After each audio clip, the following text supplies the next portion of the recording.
अपने मन को शांत कैसे करें। दोस्तों, अगर आपका मन विचलित रहता है और आप बहुत परेशान रहते होंगे तो दोस्तों, मनुष्य का मन मस्तिष्क का निर्माण 4 आयामों से मिलकर बना है। इनको जानने से पहले इस वीडियो को लाइक और चैनल को सब्सक्राइब जरूर कर लेना। पहला है तन और दूसरा है हमारा मन और तीसरा है हमारा दिल और चौथा है हमारी बुद्धि। दोस्तों, क्या आपको पता है बुद्धित्व यानी हमारी बुद्धि के परे की स्थिति, उसे बुद्धित्व कहा जाता है। हमारे भीतर हमारा मन और हमारा तन और दिल, ये तीनों ऐसे आयाम हैं जिनमें उथल पुथल होती रहती है। हम कह सकते हैं कि इनमें विचारों का आदान प्रदान क्षणिक होता है, जैसे पल में कुछ तो पल में कुछ, और हमारे दिल में भावनाएं होती हैं जो दोनों आयामों से शक्तिशाली होती हैं। दोस्तों, हमारे अंदर विचार क्षणिक होते हैं। आप इसे ऐसे समझो जैसे कल आपने किसी को खोने से डरना था। आपको लगता था कि अगर मैं इसको खो दूंगा तो मेरा क्या होगा। आज वो तुम्हारे पास नहीं है। अपने मन को कैसे शांत करें या भावनाओं पर कैसे कंट्रोल करें, यह हम आपको एक कहानी के माध्यम से समझाते हैं। नमस्कार दोस्तों, हमारे YouTube चैनल में आपका स्वागत है। तो चलिए शुरू करते हैं आज का वीडियो।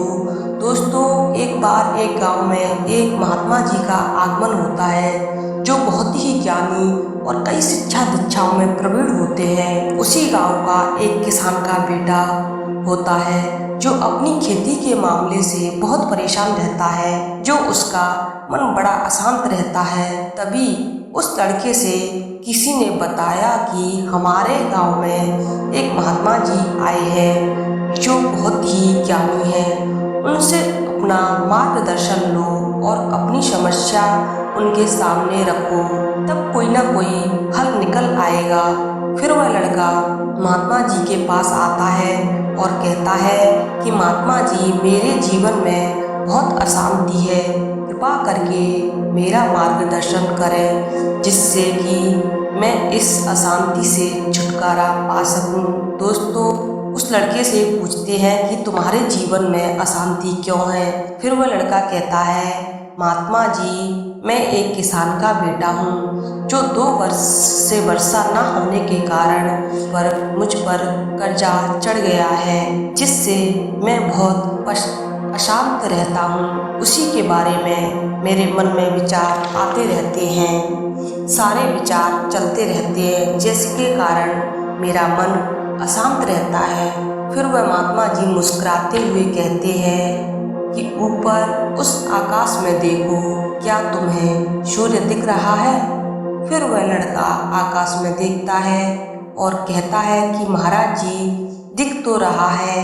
फिर वह महात्मा जी उस लड़के से पूछते हैं कि अगर तुम लगातार धूप में खड़े रहो तो क्या होगा। फिर वह लड़का कहता है कि गर्मी लगेगी महाराज जी और शरीर में बेचैनी पैदा हो जाएगी। फिर वह महात्मा जी उस लड़के से पूछते हैं कि अगर धूप में खड़े रहने से तुम्हें गर्मी लगती है तो इसमें दोष किसका है। फिर वह लड़का थोड़ी देर सोचता है और कहता है, कृपा करके आप ही बता दें महाराज जी। वे महात्मा जी मुस्कुराते हैं, उस लड़के से कहते हैं कि सूर्य का काम है गर्मी देना, उसी तरह तुम्हारा काम कर्म करना है और गर्मी का काम है गर्मी लगवाना, इसलिए दोस्त तुम्हारा ही है। तुम धूप में जाकर खड़े हुए, तुम चाहते तो तुम छाया में भी जाकर बैठ जाते। ठीक उसी प्रकार हमारे मन का स्वभाव विचारों और भावनाओं से भरा है, जो हमारे मन मस्तिष्क में उथल पुथल मचाता रहता है। दोस्तों, विचारों और भावनाओं का काम है तुम्हें सही दिशा दिखाना। अब उस दिशा में तुम्हें चलना है या नहीं, सिर्फ यह तुम्हारे हाथ में है। फिर वो महात्मा जी उस लड़के से कहते हैं, अपने आप को ध्यान से देखो और समझो कि विचार और भावनाएं समस्या नहीं बल्कि तुम्हारा उनसे जुड़े रहना समस्या है। सोचो कि तुम धूप में खड़े हो तुम चाह रहे हो कि तुम्हें गर्मी ना लगे। क्या यह संभव है? अगर तुम्हें गर्मी से बचना है तो तुम्हें धूप से निकलकर छाया में आना पड़ेगा। नमस्कार दोस्तों, अगर आपको यह वीडियो अच्छा लगा हो तो वीडियो को लाइक और चैनल को सब्सक्राइब जरूर कर लेना।